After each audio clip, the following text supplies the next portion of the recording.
All right, hello everybody on YouTube here. This is Earth Particle. My name is Patrick, aka Earth Particle, and today we're looking at the new Sharp by Design Derecho, which when I looked it up, apparently it means straight ahead. But I know I've heard of it in terms of weather phenomena, which I know Brian Nadeau's, designs, Sharp by Design. He names them a lot after, we've got tempest and we've got hurricane and things like that. So a lot of storm stuff. So this has the Frost Fat Carbon. It's the Fat Carbon brand Frost.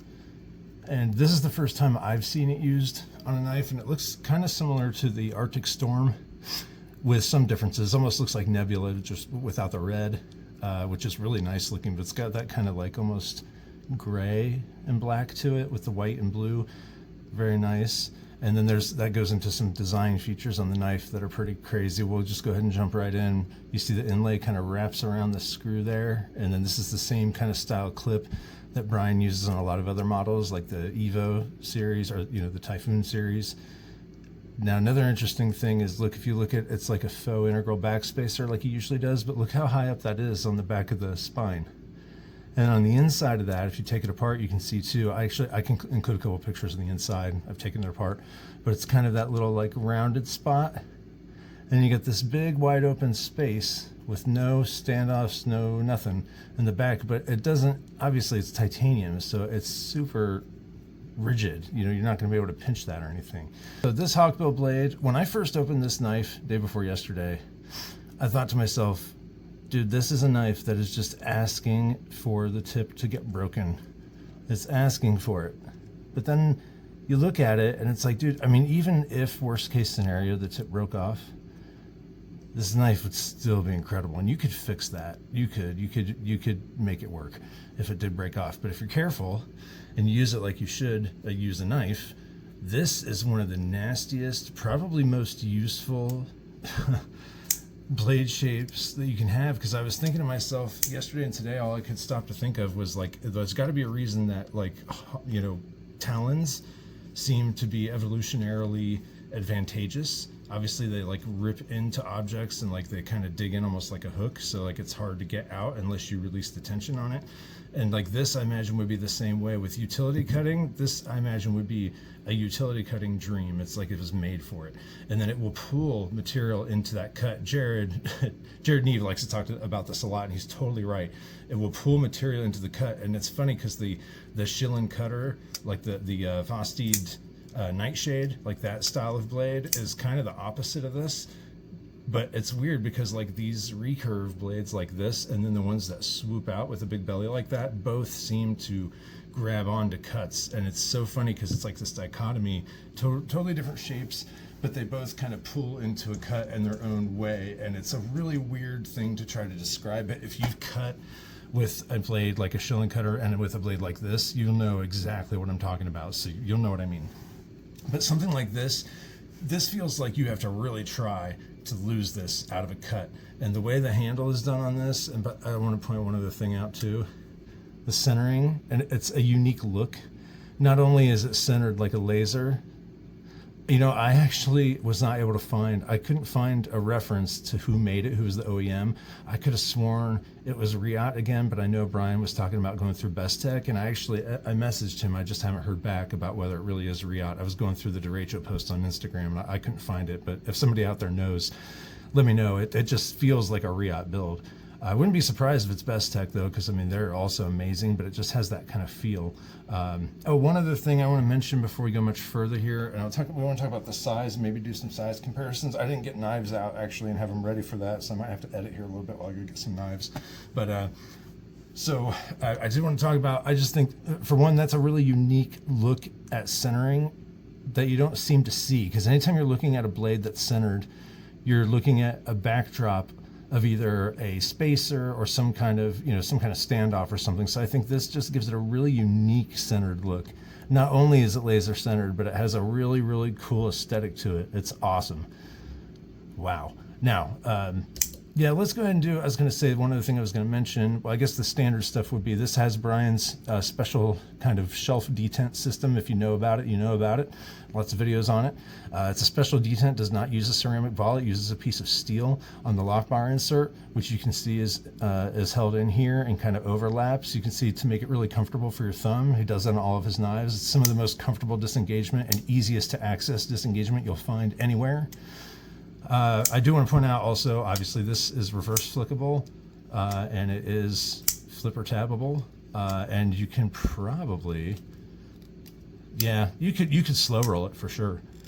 Yeah, you can slow roll it out. So that's kind of unique. Brian, this is one of his first original designs since the Apex, and you know, the first original, you know, that has multiple deployment methods, because now Brian really prefers flippers, I've heard him say. So I'm glad that he releases stuff like the Void, the Apex, this, you know, for the fidgety folks out there, like alternate ways. And plus it goes so well.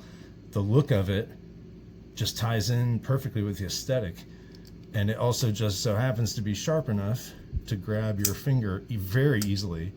Just like a lot of other flippers that have a nice fuller with like a nice kind of edge that really catches your finger without tearing your skin off. It's like that. It's just everything is knocked down so perfectly on these Riot knives. Or I think it's Riot. If it's Riot or Bestech, it's one of those. They're both incredible. But yeah, it still has just what you'd expect from the way he does his pivot with that kind of swoop up. Yeah, okay, now let's talk about size. By the way, the detent is really snappy on this guy. The Mini Tempest, the standard flipper Mini Tempest that Caviso did with Sharp by Design, I've got one, and the detent is good. It's definitely not bad, but it's not as snappy as like the Mini Evo that had come out right before that, and it's not as snappy as this. Even the Apex, I thought it's decent, you know, but it doesn't have that ka-chow like that, you know, the really, you know, basically the Evo, the Typhoon series, those are the best example I can think of. For his detent, for giving a good crisp snap, and this feels like that, like the full-size Evo Typhoon and like the Mini Evo. Like this has that kind of really snappy detent. Like the detent's really dialed in well on this. Okay, I said we're going to do comparisons. All right, so I've got some size comparison knives here we can look at. I just kind of picked a couple Sharp by Design, a couple Sharp by Design knives, and a couple other popular knives, and kind of some a little bit varying price categories. None of them are super cheap though. So let's go ahead and start with the, here we'll start out with the Manix 2 and the Pair 3. All right, so these are skinny scales in the Pair 3, but this knife is 8.4 inches by my measurement. The camera is pointing pretty much straight down, but see how much bigger that is than the Pair 3? I don't have a Paramilitary 2 right now, but it's longer than the PM2 as well by just a little bit. But the Manix, see, it's got the Manix beat out here. Okay, so then we'll go with a couple other smaller knives. We'll do the Quiet Carry Waypoint, kind of in the same, well, sort of same price range. And then here's the Bug Out with the titanium or Flatanium crossfade scales in titanium. So Bug Out, you know, much bigger than a Bug Out, much bigger than a Waypoint. Bug Out's I think 7.5, Waypoint I think close to that, right? And then you have, here's the Mini Evo, right? The Sharp by Design Mini Evo, not the full-size Evo Typhoon, but the Mini Evo, right? It's about 7.5 inches. And then here's the Caviso Mini Tempest I just mentioned. And I don't know, you probably can't hear it on camera, but this has a great, don't get me wrong, it's by all standards, it's an amazing detent. It's just not as snappy as, you know what I mean, if you've handled some Sharp by Design knives, you know what I'm talking about. It doesn't have that full-size Evo Typhoon or Mini Evo snap like this does. This, if you can hear it, it's got a really kind of distinct snick on the end that lets you know. That's just such a, like that's the first, I gotta be honest, that's the first original design from Brian since, you know, the Evo Typhoon, I think, that I've seen that has a truly snap, like Brian Nadeau's snap detent that you expect. It's really satisfying. Wow. All right, so let's get rid of these. I'll tell you a kind of interesting story with me in this. I've only had it for a couple days. The night that I got it, I was looking at it, and I was looking at the blade shape, and I've never really had an issue with recurve knives. Like, it never really bugged me. Is it a little? Never really bugged me. Recurve knives. Here, we'll go look at the other side for a minute. Yeah, recurve knives, with the stones that I use and how I sharpen, I have a wicked edge, and I use 1 inch thick stones, so I can get in on a recurve pretty easily, I think. I've had enough practice to be like okay at it, I think. Am I right? Don't know if I do a super expensive recurve unless it was this. I feel comfortable sharpening this, although I will admit it will be more of a challenge, I think, especially when you get up on this tip. The tip is definitely more delicate than a lot of tips you'll see. I mean, you want to get under your fingernails, you can get too easily with this tip. It's so pointy. But yeah, so it's a unique blade shape. I mean, you see Hawkbills, there's other Hawkbill designs, but not really quite like this. I would be shocked if this does not turn out to be a really, really popular Brian & Doe design. I would just be floored because I just think this has so much going for it. By the way, I measured behind the edge thickness right at about, I think maybe right about here, and it was 13 thousandths, which is super impressive because this Mini Evo isn't even a hollow grind, and it's 13 thousandths behind the edge somehow. Like, it's magic. I swear, sometimes I think it's magic what Brian can do and what some of these manufacturers can do. By the way, skiff bearings. Oh, that's what I was going to talk about earlier. Skiff bearings for this, FYI, everybody. Oh, I've got it in here. Which one was it? Here. It's here. Derecho. It's the 1/4 inch. I happen to have some bearings that happen to fit it. It's the same bearings that Apex takes. It's the 1/4 inch, 16th inch ball with the 13 count. So there's the skiffs that you need for the Derecho. There you go. So that's the bearing size. The skiffs fit really nicely, like they do with most knives that are the right size. Yeah, we got some other bearings and stuff in here. Anyway, so yeah, 1/4 inch skiffs, 16th inch, 13 ball. Man. So one thing I'll say, the satin that they're able to do, assuming this is Riot, I'm still kind of assuming that. I mean, Bestech Riot, whoever did it, it's incredible. I mean, the way everything is rounded on here and the way it looked, the lock bar relief cutouts here. And his clips are known for getting really scratched up easily, but I kind of love that in the sense that because of the way they're done, you can sand that yourself and have it look pretty much good as new. I've done it. I've actually, on the Apex, I knocked down all the edges to make them rounded and then sanded it, and it looks really nice. So these are easily kind of fixable clips. They scratch easily, but they're easy to fix. Some other clips are not like that. Hey, Editing Patrick here. I wanted to point out something I forgot in the review. No matter what size hands you have, this knife is super comfortable in hand. I didn't mention the ergos in the review. It is unbelievably comfortable in hand. I don't know, the Apex clip I know bothered some people, but the placement of this one being in the middle there, because of where it falls, it doesn't pose a problem at all for me. And I didn't like the Apex clip either. As much as I say the Apex is underrated, I didn't care for the way the clip felt either, which is why I modified mine on both of mine. This doesn't have that issue. This has none of those types of issues. So here's where you get a knife that has the strengths of all of other Brian's knives. It's got the snappiest detent on any knife outside of the full-size Evo Typhoon. I will argue that. Let me know what you think, but it's that snappy. It is. At least mine is. Then you got the clip in a really good spot for great ergos. It's a good size. You can even hold it, like you can even wrap your pinky around here and hold it back like this if you want. You can choke up if you want to. Imagine how well you could hold into a cutting like this, man. So like, it's funny, this is like a beautiful, like almost like art worthy knife.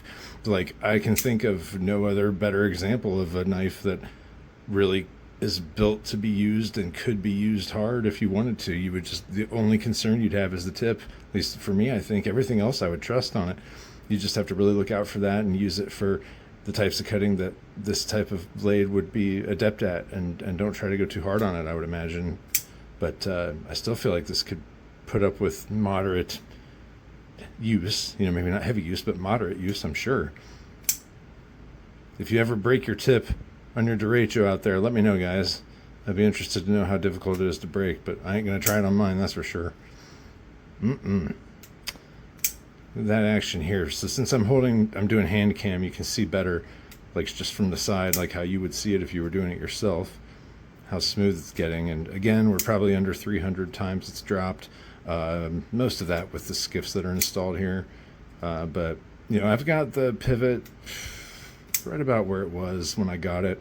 I could have probably gone looser with it and get it to drop shut even more. But I don't know if it'll ever be truly drop shut like the Evo Typhoon full-size ones do. But I think it may get close to that eventually. These Riot knives, or whatever, Bestech, I keep saying that. Whoever made it, these types of knives definitely tend to break in over time, so they only get better with age. They really do. Pretty impressive. All right, back to me to finish the video.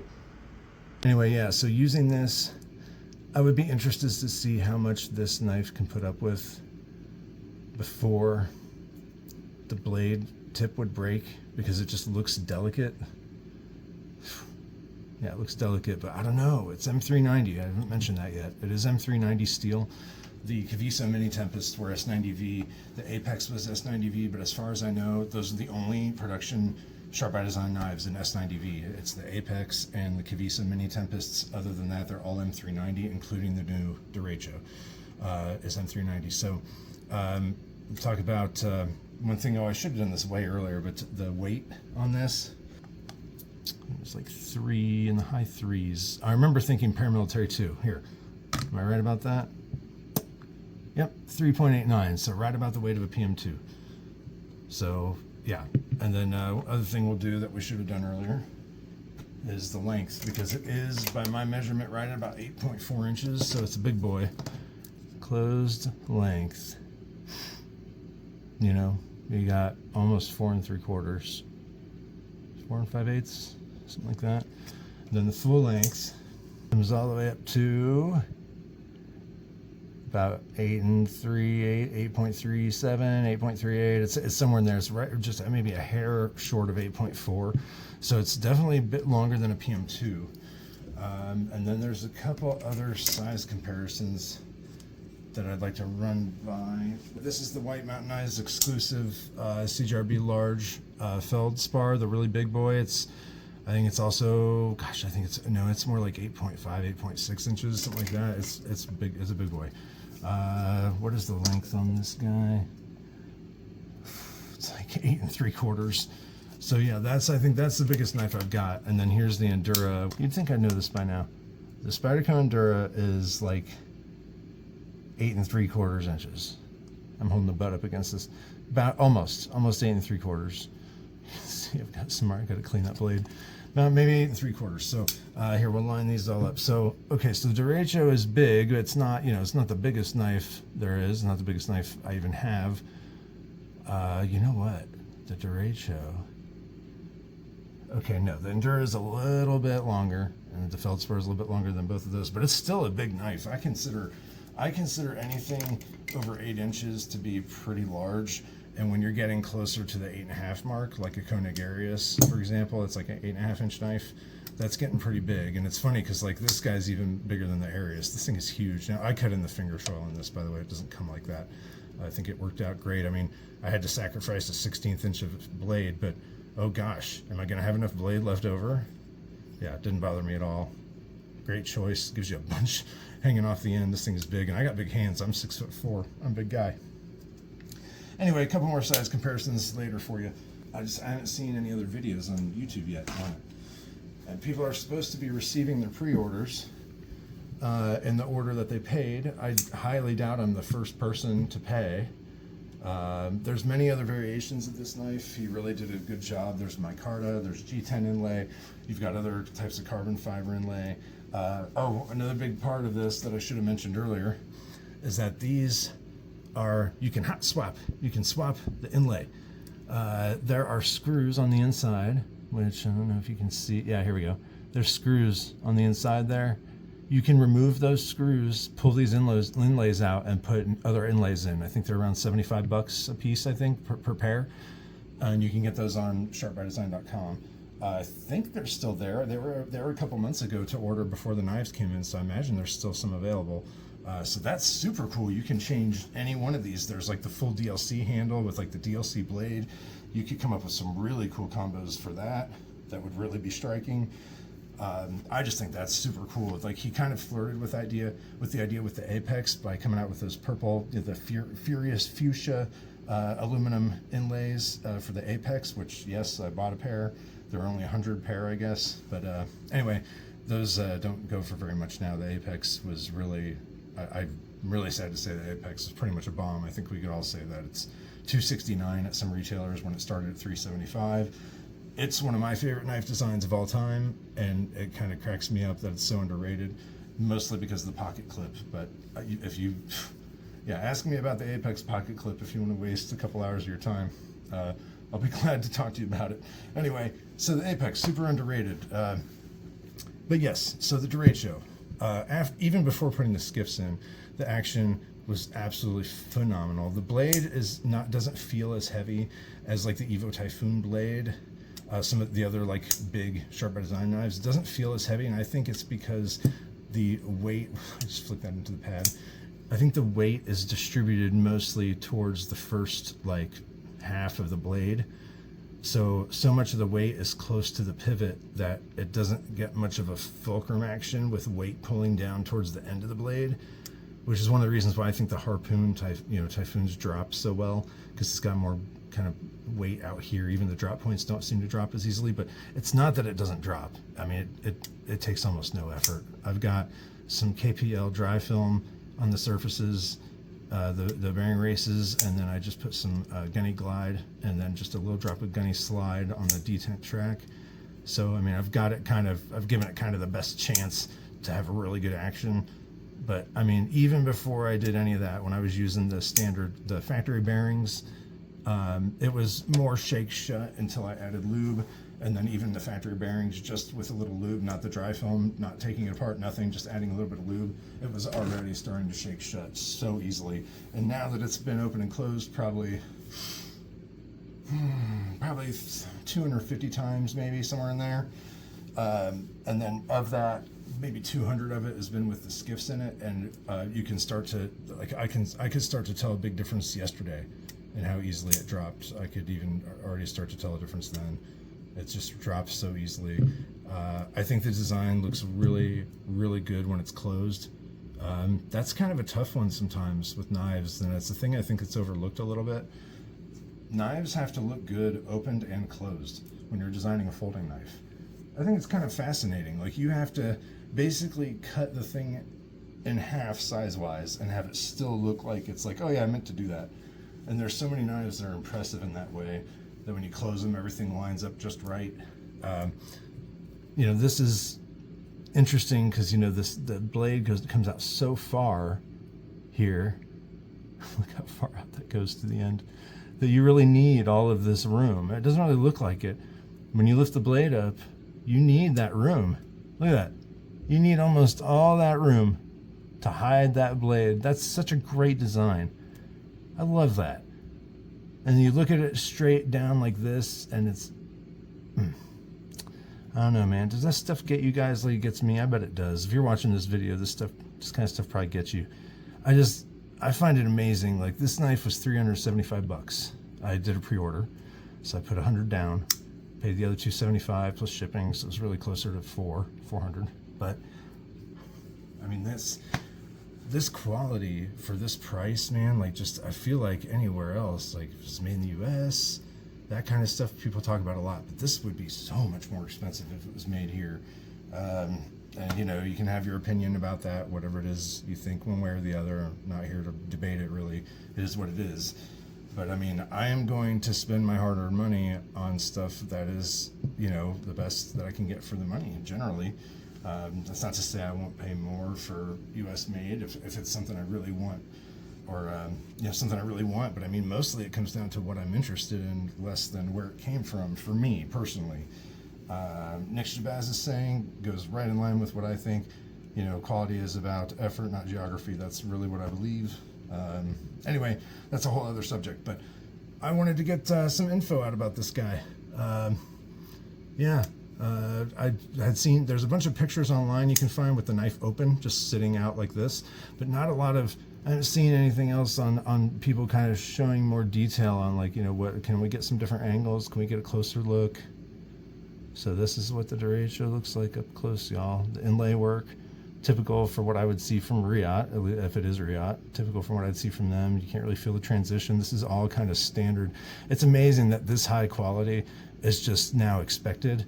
This is just standard now. This amazing, amazing quality. Like, you can't feel, this is two separate pieces, and I can't even get my fingernail to catch on it. I can't even get my fingernail to catch on the seam.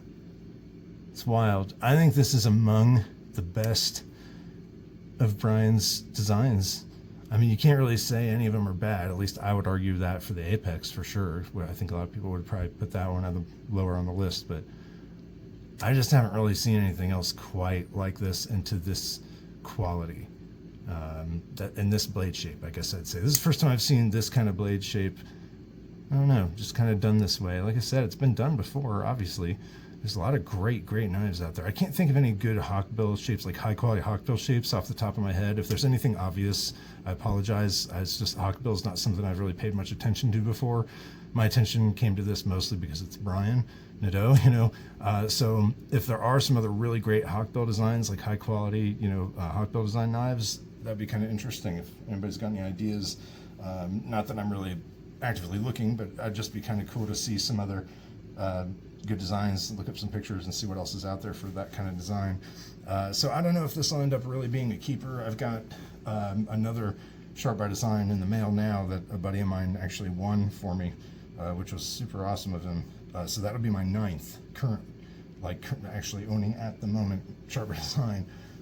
So I don't know if I'll keep this one. It's unique enough that it would be really difficult to let go of, I think. If you have a chance to check one out, even just to pass it along after, I think it would be worth it. The blade is just bananas. The detent is so good on this. They nailed it. They did. It truly is another home run, and it's so funny. People say that a lot because a lot of really great designs coming out right now, but it's yet another home run, I would say, from Brian Nadeau. I mean, it's to say otherwise would just be trying to gloss over it, or I just wouldn't be truthful. I mean, the fact is, it is as well made, well designed, and well made, well executed as any other of his designs, but it's got this really unique blade shape that he's never done before, at least not that I've seen. So I think it's worth sharing. So, all right, well, that's almost a half hour of me just blabbing, y'all. So I'm going to go ahead and stop it here. So hope everybody has a great rest of your day, and I'll see you in the next one. Bye now.